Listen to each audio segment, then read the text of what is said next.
Be warned, it's Luana, and this podcast contains honest, upfront opinions, rants, bants, and general explicit content. But you know you love it. Hello. Hey guys! Hello! Welcome to Thursday. This is Luana, Totally Extra. I'm Louisa Zisman, she's Anna Williamson, and every Thursday we are bringing you are fabulously funny and that little bit extra, a sprinkling of extra rants, don't know what else of extra chat, extra confessions, sprinkling, a fluttering, a decorating, whatever. We should have rehearsed that a bit better, but we don't rehearse because this is raw, this is real, and this is extra, and it's all about you. Let's wet our clams, muffed. Oh, can I just tell you something? Talking about clams. Yes. We found massive freshwater mussels in my lake. Did you? Can you eat them? Oh my God. No, I don't think you can eat them. I think that they're called... How big? Massive. Like, they're called painters. I'm going to show you a picture. They're called... Can you see that? Yes, it's huge. That's massive. She's showing us a size of a Tupperware. They're called, yeah, they're huge. They're called painters mussels, basically. Tupperware? Where did that come from? They do look like Tupperware. But they're called painters mussels. I don't think you can eat them because I'm trying to find out what the guy who works for me says. It'd make a lovely ashtray. Yeah, well, they're called painters mussels because apparently artists used to use the shells as paint palettes because they're so big. But apparently they use the meat of the mussel for chicken feed. So I don't think they'd be that nice to eat. But they were on the side of the bank from where we pulled loads of reeds out, we cleaned the lake, and anyway, then the guy who works for me, he's like James Bond, he dived into the lake on Tuesday and said there are loads on the bed of the lake, all these massive mussels. How cool is that? That is really cool. Yeah. Wow. So there you go. You could take up art. You could take up art with your dicky leg. With your dicky leg, you could use your painter's clam, and you could do some art. I have got a paint by numbers, actually. Perfect. There it is. There's my life. Right, we've got a message from Daniela up first. She says, "Hi girls, love the pod. Here's a little story that I thought you'd find funny. I'm a beauty therapist and have been working in my home salon all day long doing pedicures. One of my lovely clients hasn't got the nicest feet and required lots of foot filing to remove all the dead skin. I think I would love to do that. I think I'd find that really satisfying." Oh, Animo would like it. I wouldn't. Yeah, it's like, once I'd finished working, I went straight up to bed. When I got up the following day, I found the towel that I had used to carry out the pedicure hanging up outside the bathroom. Yes. My husband had used it to dry himself after a shower, not realizing it was covered in dead foot skin. I really wanted to tell him, but it'd been really winding me up all week, so it was like karma working its magic, and I could laugh about it without him having a bloody clue. That's so good. We do all these mean things to people we know, don't we? And just giggle to ourselves. It makes me laugh. Love it. It reminds me of a friend of mine years ago. We went on her hen do, and if you ever played like the game like on a hen do where you're in a club or whatever, like we were in this sweaty club, and it was like, to the hen, you've got to go and get like these items off like random guys. So it was like, and one of the things was that you got to go and get a pair of pants off a guy. Anyway, she went and got this like repulsive, skiddy like pair of pants off this dude in this sweaty club, right? But fast forward like a couple of days later, we were back at home, and somehow she'd ended up going home with the skiddy pants, or like with the dirty pants. And it wasn't until her husband walked down the stairs and she was like, "Where did you get those?" And he was like, "Oh, I just found these random pants upstairs." Basically, her husband had put on, thinking they were like just a pair of like pants, clean pants, had just put on these repulsive pants from someone else. She didn't tell him. Oh my I don't God. think she told him. Brilliant, right? That's so Disgusting. Could you bad. imagine? Oh, awful. Oh my God. Oh yeah. Oh, God, Sorry. no, I know I'm we've got a digressing. voice. Sorry. No. I've got to tell you about the other things. It was the same night. Okay, we made her wear. Have you ever seen those like sweetie G-strings? They're like, those novelty ones. They're like made of love hearts or whatever they're made of. And we had her wearing that. This is years ago. Had her wearing that for like literally 8 hours. And we were in sweaty clubs. She'd been going to the loo. Like she'd been wearing this thing for ages. And then when she was pissed at some night, she it all took it off. But took it off and like flung it into like the crowd, right? And then we found this guy literally nibbling on this G-string. Stop it. I'll never forget that. I'm sorry, I'm just thinking of that hen do. God. Who does that? Who picks up a G-string off the floor and starts eating the sweets? Oh my God, he must have been absolutely off his tits or something. That sounds like a brilliant bloody hen do as well. It was fun actually. Yeah, it was one of the first ones. It was fun because no one had had one before. Oh my God. Is she still married? Still married, that girl? Actually, sadly not. Only recently. Yeah. But she has a very nice new partner now. But great hen do. They were married for like 12 years. Right, voice note round from Sophie. Hi guys, thought I would do a live rant.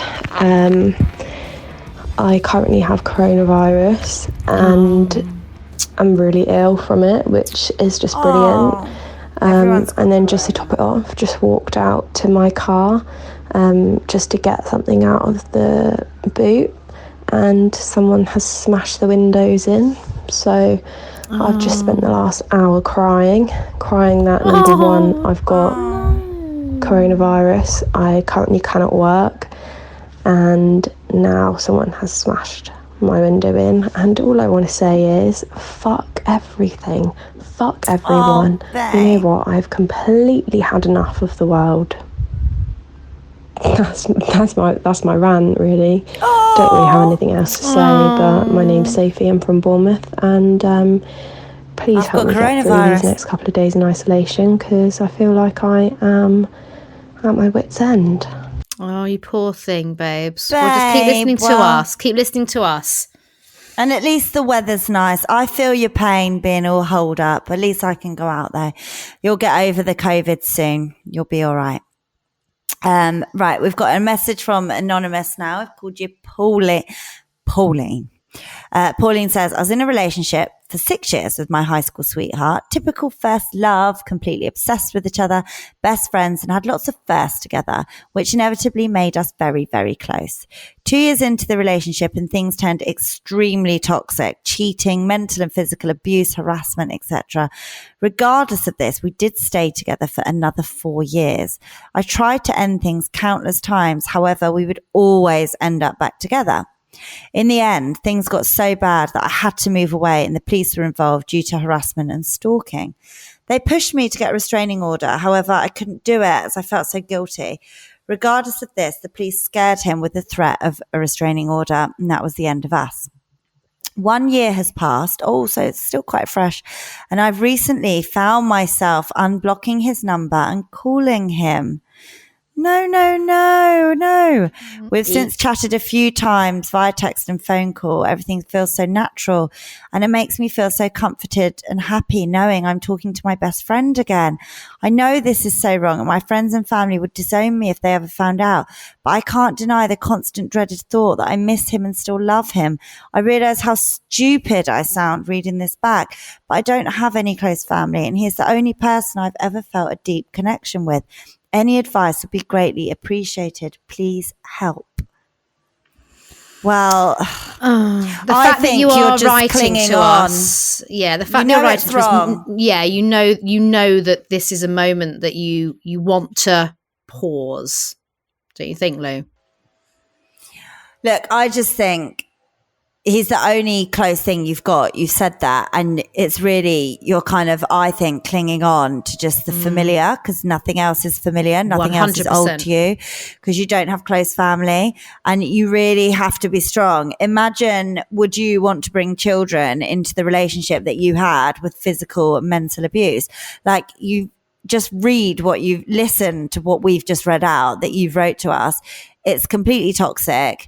You clearly don't gel well together, like long term. And you have to push yourself forward. Like, I'm a great believer in the past is the past for a reason, and it should stay in the past. And I think, you know, as long as you keep chasing back that past, you will never push yourself forward.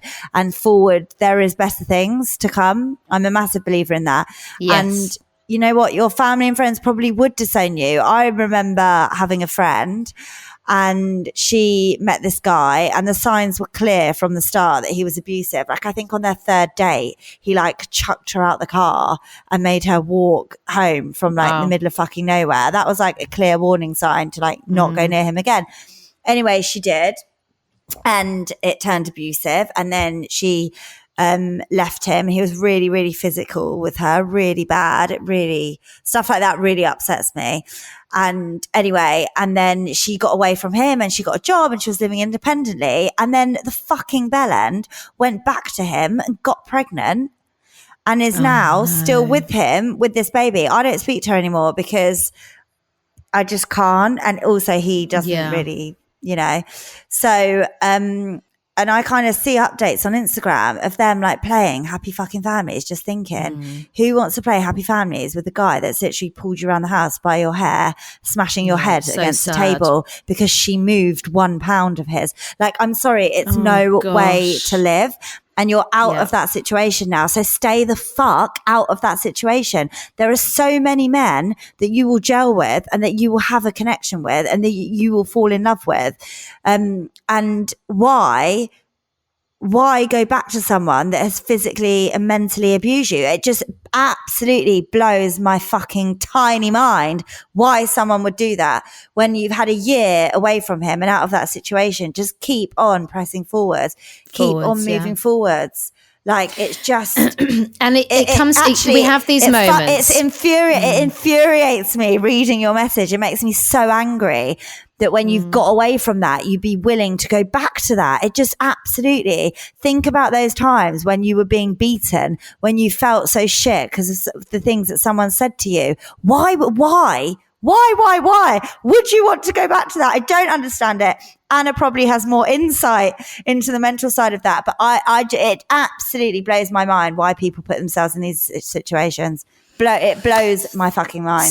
Sometimes people need to hear that reflection, you know, with what you've said there, Lou. And I think, you know, it can be difficult for people to hear, and it is probably difficult for this young lady to hear as well. But I do think it is important too, because, you know, you've reached out, you recognize that this is a moment, perhaps a pivotal moment, and I'm pleased you've reached out.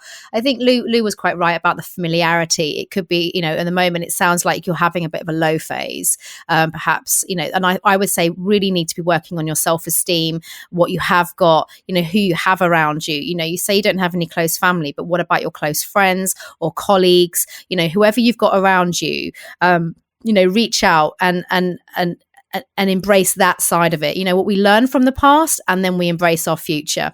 Okay. And it's really important that you don't take backward steps. As Lou says, it is probably a really healthy and helpful thing for you, as painful as it might be, to really give yourself a dose of perspective right now.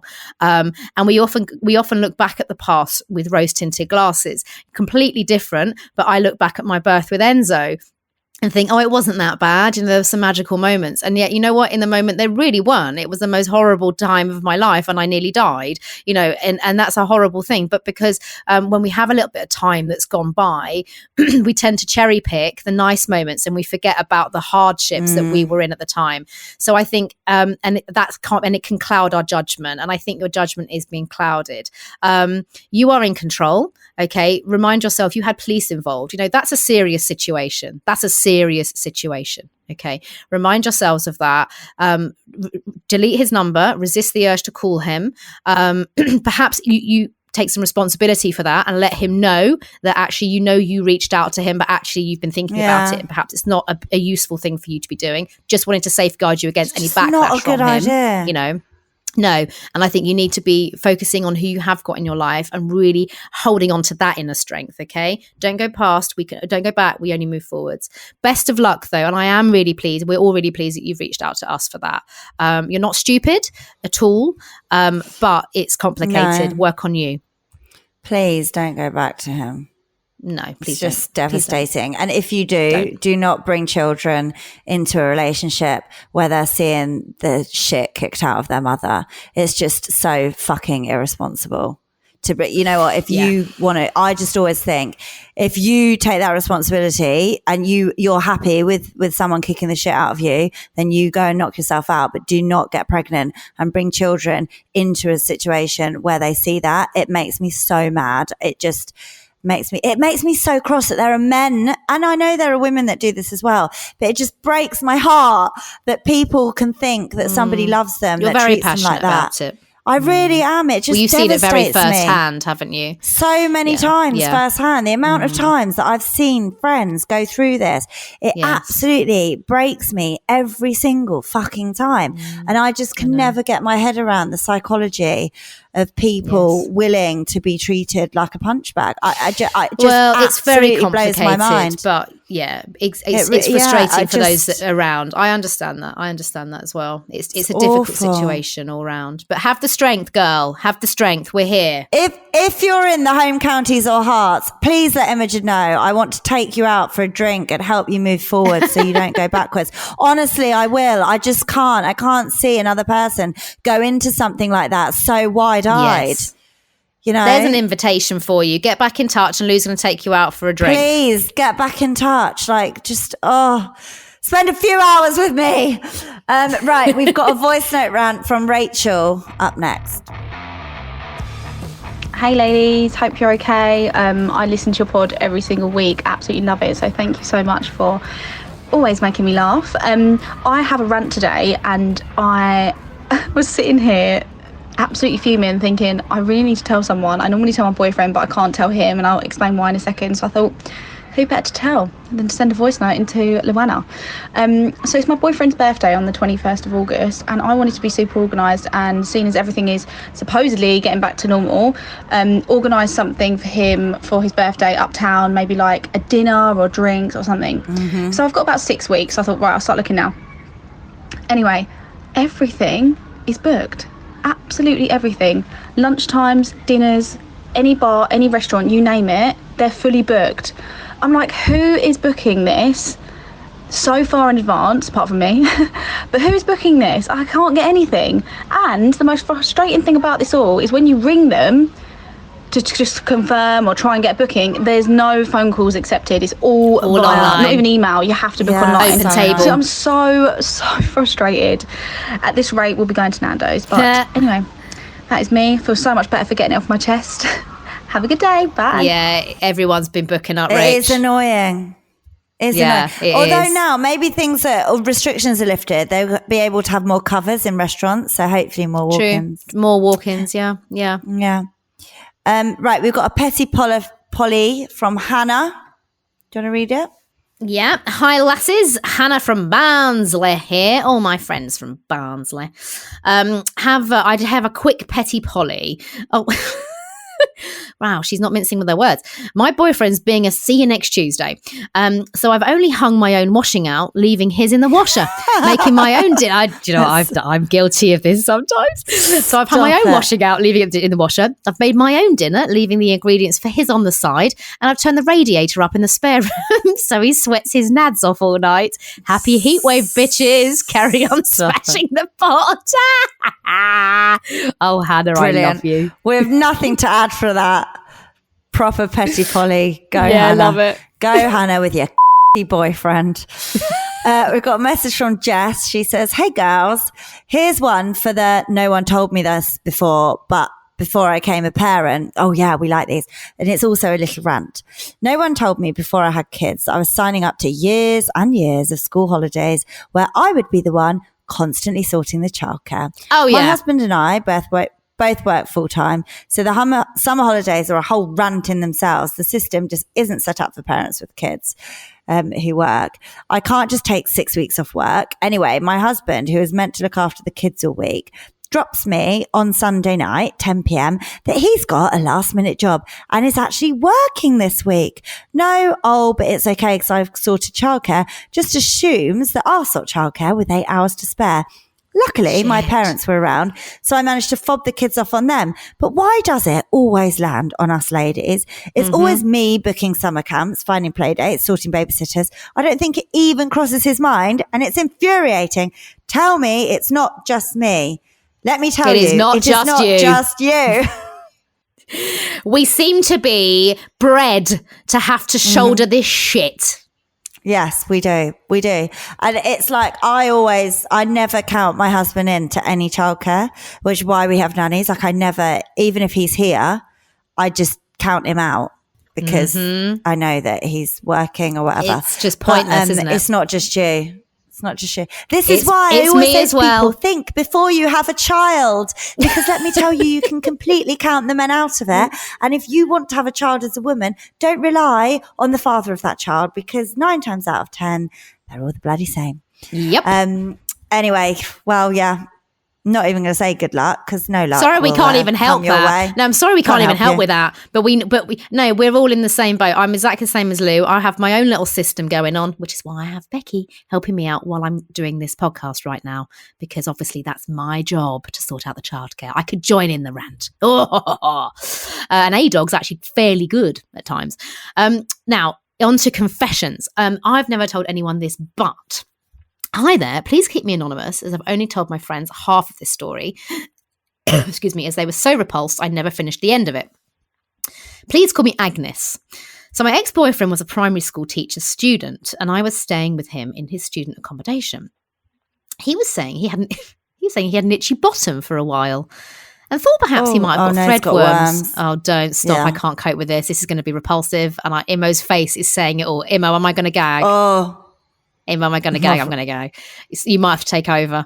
He might have got threadworms from his classroom of 5-year-olds. Very plausible and normal, I thought. Oh, no. I said, do you want me to have a look? And he said, go on then. He leant forward, spread his bum cheeks apart. No. Lo and behold, there was a small, wriggly, white little worm hanging off one of his bum pubes. I said, I found one. I scooped it up. God, you're good. I would not have done this. I scooped it up with my finger and showed it wriggling around on my finger. It's making me feel really weird. I've got that cold shivers. We didn't really think anything of it and agreed to go to the pharmacy in the morning to get some medication. What I still to this day have never told my boyfriend at the time or my friends is that, in fact, it was me who had worms. Oh my God, stop. So instead of owning up to it, I thought it'd be more acceptable to think he had worms and the worm I found on my boyfriend's bum was actually scooped out of my own bum and was riddled with worms, so very easy to scoop one out. Ew! Smart tactic, I thought. The 5-year-old's got the blame other than me. Peace out, Agnes. Oh my God, she had worms and blamed it on her boyfriend. Oh my God. That is really bad. I feel for your boyfriend on this one. Oh my God. Why didn't she treat her worms? Why was she just letting her bum be riddled with, my bum is twitching. I don't. I feel weird. Oh, Elle is not having spaghetti on toast for lunch.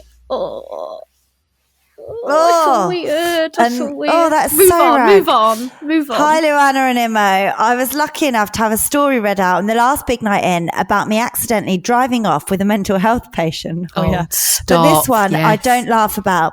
But I saw you were looking for some juicy tales and I thought I'd volunteer as a tribute.